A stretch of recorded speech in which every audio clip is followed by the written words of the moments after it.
ஓம் விக்னேஸ்வரா போற்றி, ஓம் நவக்கரனார்களை போற்றி. மிதுன ராசினியர்களுக்கு வணக்கம். மிதுன ராசினியர்களுக்கு இந்த வீடியோ பதிவில் குலதெய்வம் கோயிலுக்கு போகிறதுக்கு நேரம் வந்தாச்சு. அதை பற்றி வீடியோ பேச போகிறோம். அதாவது குலதெய்வம் கோயில் முக்கியமானது.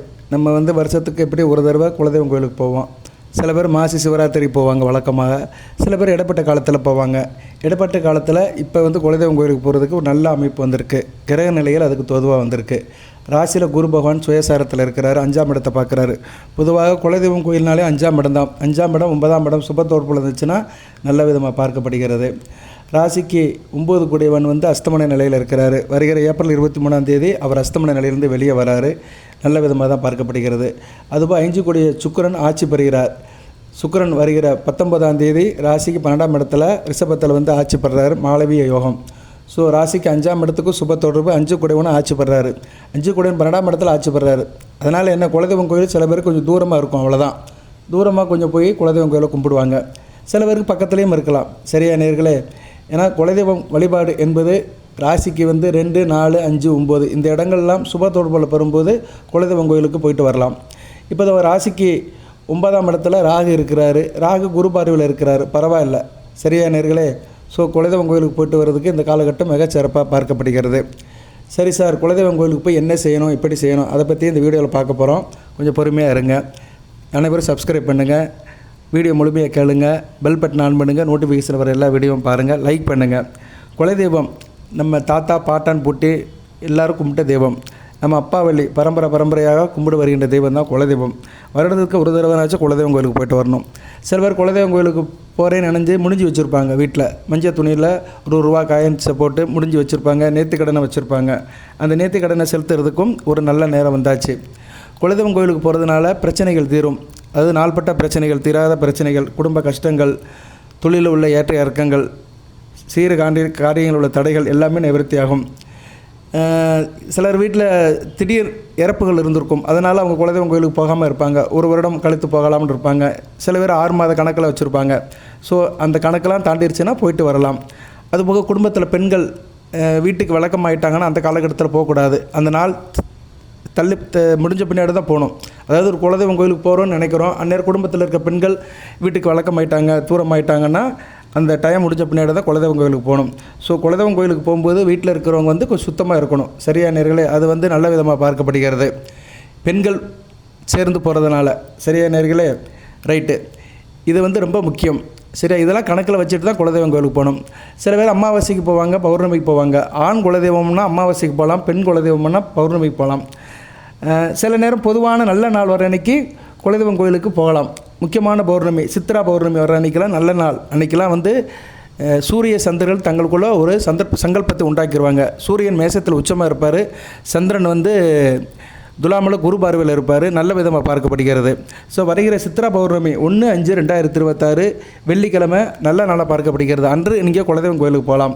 உங்கள் ராசிக்கு 5ஆம் இடத்துல சந்திரன், ராசிக்கு 2 கூடையவன் 5ஆம் இடத்துல இருக்கிறாரு. தன குடும்ப ஸ்தானாபதி பஞ்சமஸ்தானத்தில் இருக்கிறதுனால குடும்பத்தோட குலதெய்வம் கோயிலுக்கு போகிறது மிகச்சிறப்பாக பார்க்கப்படுகிறது. ஏன்னா 2ஆம் இடங்கிறது குடும்பம். ஸோ குடும்பம் சார்ந்த இருக்கிறவர்கள் அனைவருமே குலதெய்வம் கோயிலுக்கு போகலாம். பங்காளிகள் அனைவரும் குலதெய்வம் கோயிலுக்கு போகலாம். சந்திரன் சுவாதி நட்சத்திரத்தில் இருக்கிறாரு. சுவாதிங்கிறது ஒரு உன்னதமான நட்சத்திரம், ராஜ நட்சத்திரம். அந்த நட்சத்திரத்தில் தான் சித்ரா பௌர்ணமி நடக்கு. நல்ல விதமாக பார்க்கப்படுகிறது. ராசிக்கு 11ஆம் இடத்துல உங்கள் ராசிநாதன் புதன் இருக்கிறார். சூரியனும் புதனும் ராசிக்கு 11ஆம் இடத்துல இருக்கிறாங்க. லாபஸ்தானத்தில் இருக்கிறது மிகச்சிறப்பாக பார்க்கப்படுகிறது. வருகிற சித்ரா பௌர்ணமியை முன்னிட்டு குலதெய்வம் கோயிலுக்கு போயிட்டு மிதுன ராசிக்காரர்கள் வந்தீங்கன்னா நல்ல விதமாக பார்க்கப்படுகிறது. நல்ல பலன்கள் இருக்கும். சரியா நேர்களே? பலன்களை பின்னாடி சொல்கிறேன். அதுக்கு முன்னாடி குலதெய்வம் கோயிலில் சில காரியங்களை பண்ணணும். இப்போ குலதெய்வம் கோயிலுக்கு போகிறீங்கன்னா ஒவ்வொருத்தரும் ஒவ்வொரு விதமாக குலதெய்வத்தை கொண்டாடுவாங்க. அந்த பரம்பரைப்படி அவங்க குடும்ப வழக்கத்தின்படி கொண்டாடுவாங்க. மேக்ஸிமம் நான்வெஜ்ஜு அன்றைக்கி தவிர்க்கிறது நல்லது. ஏன்னா பௌர்ணமி. அதனால் நான்வெஜ்ஜை தவிர்த்து மற்ற காரியங்களை செய்யலாம். குலதெய்வம் கோயிலுக்கு பூ மாலை வாங்கி கொண்டு போய் கொடுக்கலாம், தேங்காய் பழம் உடைக்கலாம், பொங்கல் வைக்கலாம், சக்கரை பொங்கல் வைக்கலாம், சில கைங்கரியங்கள் பண்ணலாம். குலதெய்வம் கோயிலில் எதுவும் பழுதடைஞ்சிருக்கு, கட்டடம் எதுவும் பழுதடைஞ்சிருச்சு இருந்ததுன்னா அதுக்கு நிதி உதவி பண்ணலாம். அதுபோக குலதெய்வம் கோயிலில் இப்போ சாமி கும்பிட்டு முடிச்சு நீங்கள் நாட்டு சக்கரை எடுத்துகிட்டு போனீங்கன்னா அந்த மதில் சுவரை சுற்றி போடலாம். அது ரொம்ப முக்கியமாக பார்க்கப்படுகிறது. குலதெய்வம் கோயிலில் உள்ள எறும்புகளுக்கு இப்படி கோயில்னால் அதில் செவர் இருக்கும். அந்த செவத்தோரம் அந்த காம்பவுண்ட் வால் இருக்கும் பார்த்தீங்களா? கோயில் சுற்றுப்புற சுவர் இருக்கும். சில குலதெய்வம் வெட்ட வெளியில் இருக்கும். கொடிமரமெல்லாம் இருக்காது. சரியா, வெட்ட வெளியில் இருக்கும். சில குலதெய்வம் நீர்நிலையில் சார்ந்து இருக்கும். சிலவர் குலதெய்வம் மலையில் இருக்கும். சிலவங்களோட குலதெய்வம் காட்டுக்குள்ளே இருக்கும். எப்படி இருந்தாலுமே அங்கே எறும்புகள் கண்டிப்பாக இருக்கும். மரத்துக்கடியிலையோ செவத்துக்கடியிலோ எறும்புகள் இருக்கும். அந்த எறும்புகளுக்கு வந்து நாட்டு சர்க்கரை, தூள் சர்க்கரை போட்டிங்கன்னா மிகச்சிறப்பாக பார்க்கப்படுகிறது. சில பேர் குலதெய்வம் கோயிலில் சாமி கும்பிட்டுட்டு மண் எடுத்துகிட்டு வருவாங்க. பிடி மண் எடுத்துகிட்டு வந்து வீட்டில் வச்சு கும்பிடுவாங்க. அதையும் முறைப்படி செய்யலாம். பிடி மண் எடுத்துகிட்டு வந்து வீட்டில் மஞ்சள் துணியில் கட்டி சந்தன குங்குமம் வச்சு அதையும் குலதெய்வமாக நம்ம வீட்டில் கும்பிட்டுக்கலாம், தவறு அல்ல. அதுபோக முக்கியமாக ஒன்று சொல்கிறேன், அதை இப்போ செய்யுங்க. நீங்கள் குலதெய்வம் கோயிலுக்கு போகிறீங்க, 1/5/2026 சித்திரை 18 பௌர்ணமி அன்னைக்கு வெள்ளிக்கிழமை நல்ல நாள். காலையில் குலதெய்வம் கோயிலுக்கு போகிறீங்கன்னா வீட்டில் இருந்து ஒரு விரலி மஞ்சள் எடுத்துகிட்டு போங்க. நல்ல ஒரு நீளமான விரலி மஞ்சள், முனை மழுங்காத விரலி மஞ்சள். அந்த விரலி மஞ்சளை என்ன பண்ணுறீங்கன்னா குலதெய்வம் கோயிலில் போய் குலதெய்வம் சாமி பாதத்தில் வச்சு கும்பிட்டு எடுத்துகிட்டு வாங்க. கோயில் பூசாரிட்ட கொடுத்தீங்கன்னா அவர் வந்து அதை வச்சு எடுத்து கொடுப்பாரு. நம்ம எப்படி தேங்காய் பழம் வெத்தலை பாக்கெல்லாம் உடைப்போம், அப்படி உடைக்கும் போது சாமி பாதத்தில் வச்சு எடுத்து கொடுங்கன்னா கண்டிப்பாக எடுத்து கொடுப்பார். ஆண் தெய்வமாக இருந்தாலும் சரி, பெண் தெய்வமாக இருந்தாலும் சரி, பரிவார தெய்வமாக இருந்தாலும் சரி, எந்த தெய்வமாக இருந்தாலும் சரி, மூலஸ்தானத்தில் வச்சு எடுத்து கொடுப்பார். அந்த விரலி மஞ்சளை அப்படியே எடுத்துகிட்டு வந்துடுங்க. வீட்டுக்கு எடுத்துகிட்டு வந்து என்ன பண்ணுங்கன்னா, வீட்டில் என்ன செய்யணும்னா, வீட்டில் மறுநாள் ஒரு சின்ன பூஜை பண்ணணும். ஒரு கண்ணாடி பவுல் எடுத்துக்கணும். அதில் வந்து பச்சை அரிசி மஞ்சள் ரெண்டையும் மிக்ஸ் பண்ணிக்கணும். கண்ணாடிங்கிறது சந்திரனோட ஆதிக்கம். பச்சை அரிசியும் சந்திரன் தான், அரிசினாலே சந்திரன் தான். மஞ்சள் குரு பகவான், குருச்சந்திர யோகம், அருமையான அமைப்பு. உங்கள் ராசிக்கு 2, 7, 10 கூட உன்னோட அமைப்பு அதில் வந்துடும். பச்சை அரிசியும் மஞ்சளையும் வந்து மிக்ஸ் பண்ணிக்கணும். அது வந்து அச்சயதே அப்படிம்பாங்க. திருமணத்துக்கு அன்றைக்கி போடுறாங்கல்ல, பொண்ணு மாப்பிள்ளை தலையில் போடுவாங்க, அச்சயதே அப்படிம்பாங்க. சில முக்கியமான விசேஷம் நடக்கும்போது அந்த விசேஷம் நடக்கும்போது அந்த அச்சயதையும் செய்வாங்க. வீட்டில் கணபதி ஹோமம்லாம் நடக்கும்போது கோயில் அந்த குருக்கள் வருவார், ஐயர் வருவார், பார்த்தீங்களா, புரோகிதர், அவர் அதை செய்வார். அதை செஞ்சு அது மேலே தான் கும்பமெல்லாம் வைப்பார். ஸோ அது வந்து ரொம்ப முக்கியமான ஒன்றா பார்க்கப்படுகிறது, விசேஷத்துக்கு முக்கியமாக பார்க்கப்படுகிறது. ஸோ அந்த அச்சயதை என்ன பண்ணுவார்னா, அதை வந்து எல்லார் மேலேயும் போடுவார், அதில் அந்த கும்பத்தில் போட சொல்லுவார். அது ஒரு சம்பிரதாயம். நம்மளும் வீட்டில் அதை ரெடி பண்ணலாம். மஞ்சளையும் அந்த பச்சை அரிசி மிக்ஸ் பண்ணி அந்த கண்ணாடி பவுலில் போட்டுருங்க. வீட்டில் இருக்க கண்ணாடி பவுலில், சுத்தமான கண்ணாடி பவுலில் போட்டுட்டு, நம்ம குலதெய்வம் கோயிலேருந்து கொண்டு வந்தோம் பார்த்தீங்களா விரலி மஞ்சள், சாமி பாதத்துலேருந்து எடுத்துகிட்டு வந்தோம் பார்த்தீங்களா விரலி மஞ்சள், அதை வந்து அதில் ஃபிக்ஸ் பண்ணிடுங்க. நட்டு வச்சோமா ஊனி வச்சுருங்க. சரியா, அந்த மஞ்சள் அரிசிக்கு நடுவில் ஊனி அதை அப்படியே வச்சுருங்க. முடிஞ்சால் அந்த மஞ்சளில் ஒரு குங்குமம் போட்டு வச்சுருங்க. சரியா, குங்குமம் சந்தனம் முடிஞ்சளவு வைங்க, மிகச்சிறப்பாக இருக்கும். அதை வந்து நீங்கள் குலதெய்வமாக கும்பிடலாம். சரியா, நீங்கள் குலதெய்வம் கோயிலுக்கு டெய்லி போக வேண்டிய அவசியம் இல்லை. 6 மாதத்துக்கு ஒரு தடவையோ வருடத்துக்கு ஒரு தடவையோ குலதெய்வம் கோயிலுக்கு போயிட்டு வரலாம். ஆனால் அந்த விரலி மஞ்சளை வந்து உங்கள் வீட்டில் குலதெய்வமாக நினச்சி கும்பிட்டீங்கன்னா மிகச்சிறப்பாக இருக்கும். அனைத்து வசப்படும், குடும்பம் நல்லா இருக்கும், தொட்டக்காரியம் தொடங்கும், காரிய அனுகூலம் இருக்கும், வெற்றி மேல் வெற்றி கிடைக்கும். அதுக்கு பூச்சூடலாம். பூங்கிறது பெரிய பூ சூட முடியாது, ஏன்னா விரலி மஞ்சளை நிற்காது. கொஞ்சம் பூ இதழ்களை போடலாம், அது பிறகு எடுத்துக்கலாம். இல்லைன்னா ஒரு ரோஜா பூ வைக்கலாம். பூ இதழில் போட்டிங்கன்னா அதில் வந்து என்ன ஆகும்னா, அது வந்து என்ன ஆகும்னா வாடி போய் அரிசியில் மிக்ஸ் ஆயிரும். அதனால் ஒரு பூ வைக்கலாம், ஒரு சின்ன ரோஜா பூ, இல்லைன்னா ஒரு கேந்தி பூ, ஒரு செவ்வந்தி பூ வச்சு மறுநாள் எடுத்துக்கலாம்.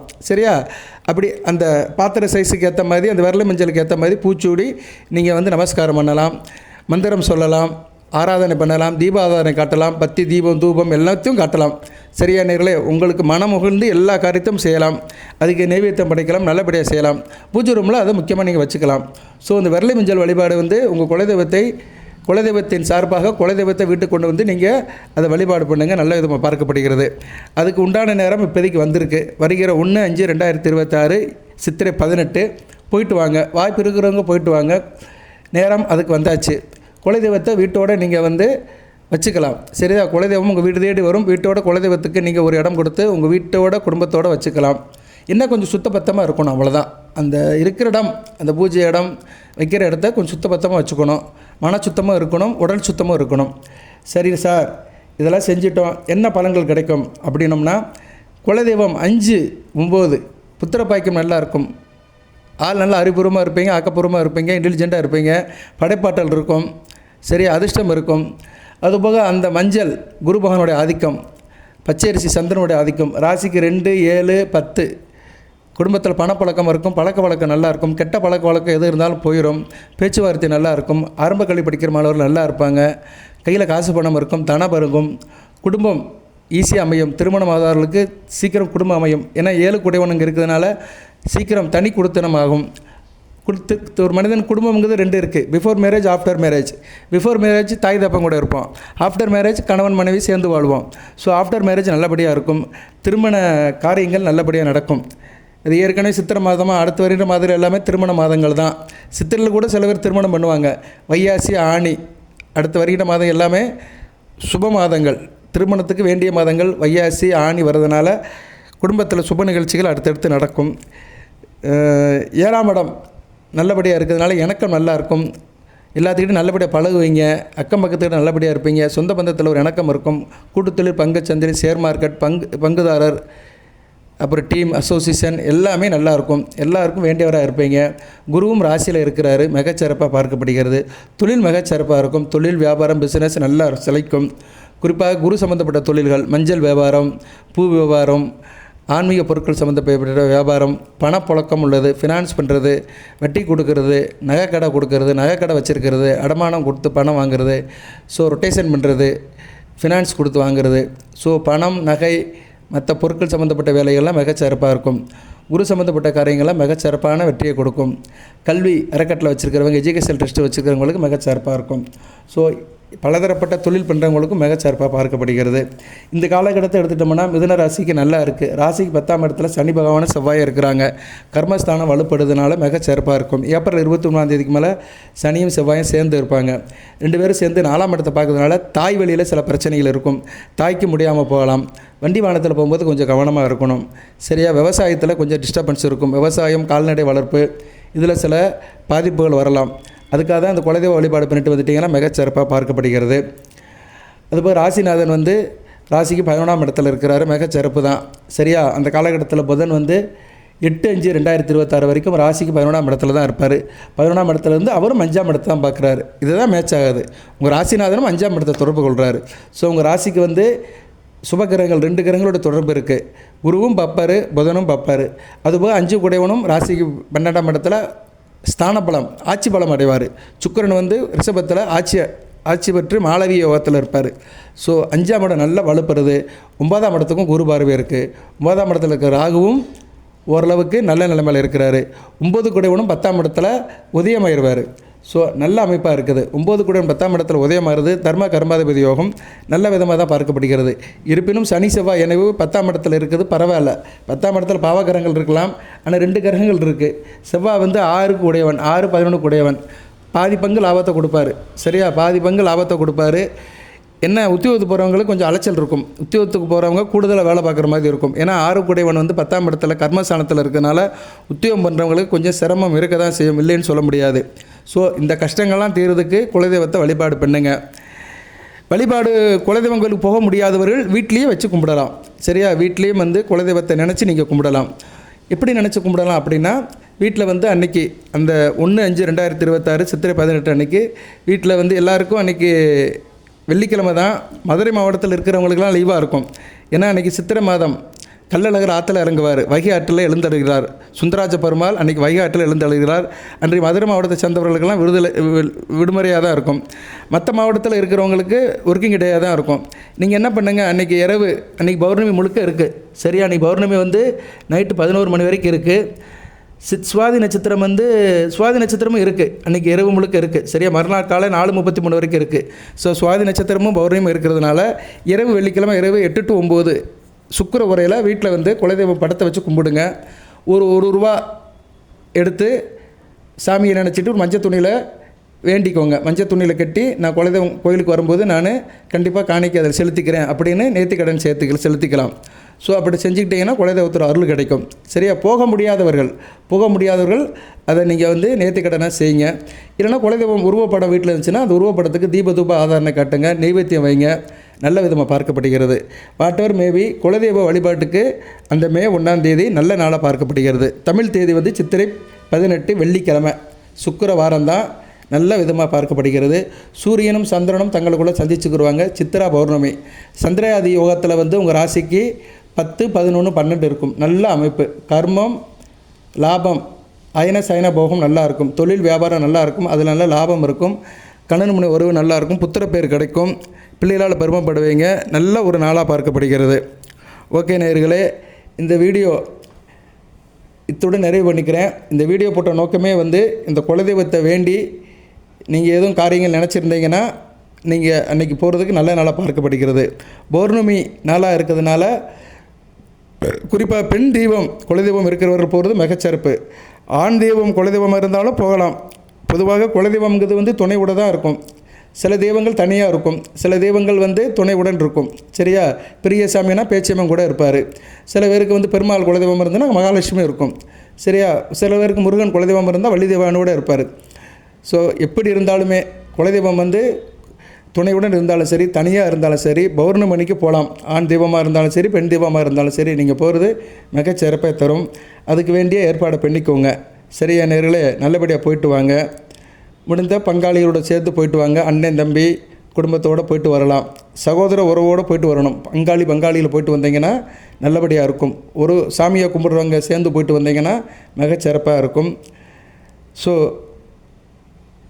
மிதுன ராசிக்கு பஞ்சமஸ்தானமும் பாக்கியஸ்தானமும் வலுப்பெறுகிற காலத்தினால நீங்கள் வந்து குலதெய்வ வழிபாடை போயிட்டு வரலாம். சரியா நேர்களே? நல்ல விதமாக பார்க்கப்படுகிறது. வாழ்த்துக்கள். இந்த வீடியோ இத்துடன் நிறைவு பண்ணிக்கிறேன். அடுத்து வருகின்ற நாட்களில் நல்லதொரு தகவலை உங்களுக்கு சொல்கிறேன். போதி ஜோதிடத்தில் தொடர்ந்து வீடியோ போடுவேன். கிரக நிலைகளை அப்பப்போ அப்டேட் பண்ணி சொல்லுவேன். இதெல்லாம் வந்து முகூர்த்தம் ஃபிக்ஸ் பண்ணுற மாதிரி தான். சரியா? ஒரு ஜோதிடர்னா ராசி பலன் சொல்கிறத காட்டிலும் நல்ல நாளாக குறித்து கொடுக்கணும். சரியா? நல்ல நாள் தான் ரொம்ப முக்கியம். அன்றைக்கி தான் இறைசக்தி அதிகமாக இருக்கும். என்றைக்கு இறைசக்தி அதிகமாக இருக்கோ அன்றைக்கி வந்து நம்ம தெய்வ வழிபாடை வீட்லேயோ இல்லைன்னா கோயிலில் போய் செஞ்சோம்னா நமக்கு வந்து அந்த இறைவனோட அருள் பரிபூர்ணமாக கிடைக்கும். சரியா நேர்களே? அதுக்கு தான் நம்ம வந்து ஜோதிடத்தை நம்ம போதி ஜோதி சேனலை தொடர்ந்து பாருங்கள். சில தகவல்களை சொல்லுவேன். இது சம்மந்தப்பட்ட தகவல் இருந்துச்சுன்னா கமெண்ட் பாக்ஸில் கேளுங்க. இந்த குலதெய்வ வழிபாடு சம்மந்தப்பட்ட எது சந்தேகம் இருந்துச்சுன்னா கமெண்ட் பாக்ஸில் கேளுங்க. நான் அடுத்து அதுக்கு விரிவாக வீடியோ போடுறேன். குலதெய்வத்தை பற்றி நிறையா பேசலாம். சரியா? குலதெய்வம் எங்கே இருக்கும், எப்படி இருக்கும், குலதெய்வம் தெரியாதவர்கள் என்ன செய்யலாம், இப்படிலாம் நிறைய தகவல் இருக்குது. அதுக்கு அடுத்து வருகின்ற காலத்தில் வீடியோ போடுறேன். இப்போ வந்து குலதெய்வம் தெரிந்தவர்கள் நீங்கள் வந்து வருகிற மே 1 குலதெய்வத்தை போய் கும்பிட்டு வந்துடுங்க. தெரியாதவர்கள் குலதெய்வமே தெரியலை, எங்களுக்கும் விருப்பம் இருக்குது சார், நாங்களும் சாமி கும்பிட போகணும் அப்படின்னா பெருமாள் கோயிலுக்கு போயிருங்க. குலதெய்வமே தெரியாதவர்கள், அறியாதவர்கள் பெருமாள் கோயிலுக்கு போகிறது மிகச்சிறப்பாக பார்க்கப்படுகிறது. சரியா? ஏன்னா காக்கும் கடவுள் நாராயணன் தான். அவர் தான் நம்மளை காக்கிறாரு. அதனால் குலதெய்வமே தெரியாதவர்கள், சரியா, எனக்கு தெரியாது, எனக்கு ஜாதகமும் இல்லை, யாரும் சொல்லலை, எனக்கு எந்த ஐடியாவும் இல்லை அப்படின்னு நினைக்கிறவங்க பெருமாள் கோயிலுக்கு போயிட்டு வந்துடுங்க. சரியா நேர்களே? வெள்ளிக்கிழமை இரவு 8 to 9 பெருமாள் கோயிலுக்கு போயிட்டு மனதார வேண்டிட்டு வந்துட்டிங்கன்னா கண்டிப்பாக அந்த குலதெய்வத்தோட அருள் கிடைக்கும். வாழ்த்துக்கள். எல்லாமல் இறைவன் மிதுன ராசி நேயர்களுக்கு, மிருகசீரிஷம், திருவாதிரை, புனர்பூச நட்சத்திர நேயர்களுக்கு சில சௌபாகியத்தையும் சில ஐஸ்வர்யத்தையும் சில நன்மையிலும் கொடுப்பார். அனைத்து வளங்களின் நலங்களை பெற்று தேக ஆரோக்கியத்துடன் தீர்க்காயலுடன் ஈடுபடி வாழ்க நிறைந்த வளம் பெறுக. நன்றி நேயர்களே.